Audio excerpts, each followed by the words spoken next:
lecciones de vida, lessons of life or life lessons that through their work we are able to learn. The Thomas Nast Cartoon Award is sponsored by Daimler. The citation goes to Kevin Callagher of The Economist. The award goes to Clay Bennett of the Chattanooga Times Free Press. And Clay is going to present some of his cartoons tonight, so let's enjoy them.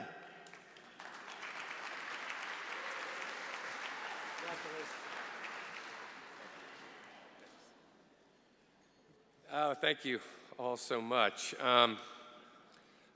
First off, let me say that I want to thank the Overseas Press Club for this wonderful recognition of my work. I feel very honored, if not a little out of place, to be included in such a distinguished group of journalists. Maybe I'll seem a little more respectable, if only by association. So I have to confess right up front that I get a little bit nervous on occasions like this. I think my anxiety all stems from an experience I had when I was asked to speak before the Texas Press Association back in 2002. Now, let's see here, okay. There I am. Now, you know, I knew it was Texas and all, but I guess I was expecting a group of reporters and editors. Instead, I faced a room full of very conservative newspaper publishers from across the Lone Star State. But undeterred by the demographics of the group, I went ahead with my talk as planned. After a short introduction, the lights went down for a slideshow of my stridently liberal cartoons. Well, after the presentation was done and the lights in the room were turned back up, yeah, half the audience was gone. Now, it was a pretty humbling, if not downright humiliating experience. I think even an optimist who would have seen the room as still being half full would have even been discouraged. The only comment I got after that talk that was even close to being complimentary was when one of those publishers came up to me and said, "Well, that took guts." Now,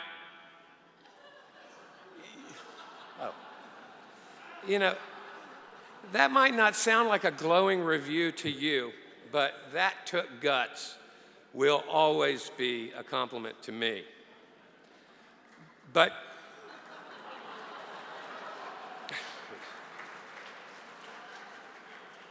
you know, thinking about that comment now, in the context of this night and in this room, it does seem kind of ridiculous, because I know all too well that whatever guts it takes to be a smart-alecky cartoonist like me is nothing compared to the kind of courage exhibited by journalists like you who cover the most dangerous beats in our business.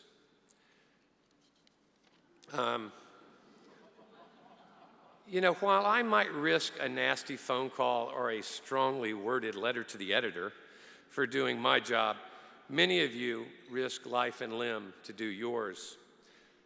While you endure the most harrowing conditions imaginable to break the news, all I do is react to it from the comfort and safety of my office. You report the stories objectively, and then I interpret them subjectively in my work.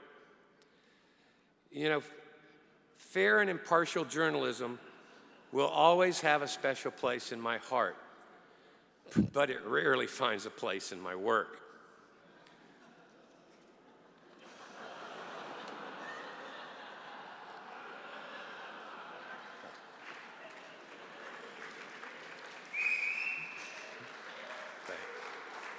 He's just too easy.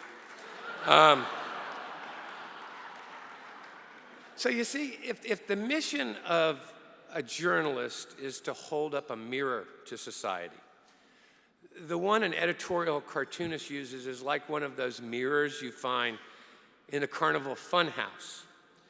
It's a mirror that's warped by your personal perspective, and one that reflects an image that's distorted by your political biases.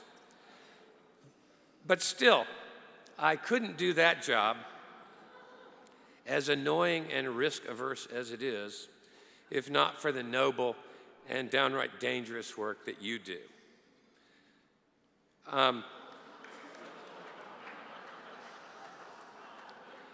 You see, in a very real way, without you, there would be no me.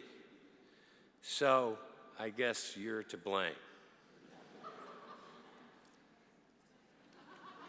So in closing, I'd like to, again, thank the Overseas Press Club for this wonderful award.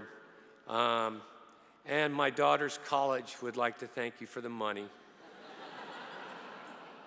I'd also like to especially thank my employer, the Chattanooga Times Free Press.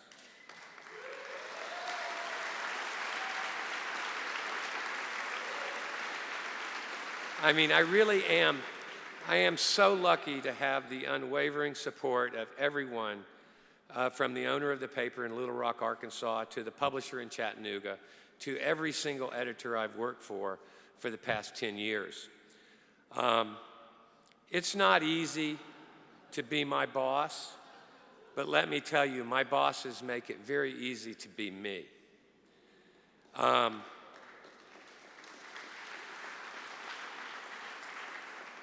And lastly, I'd like to thank all of you for not walking out during this slideshow. Thank you.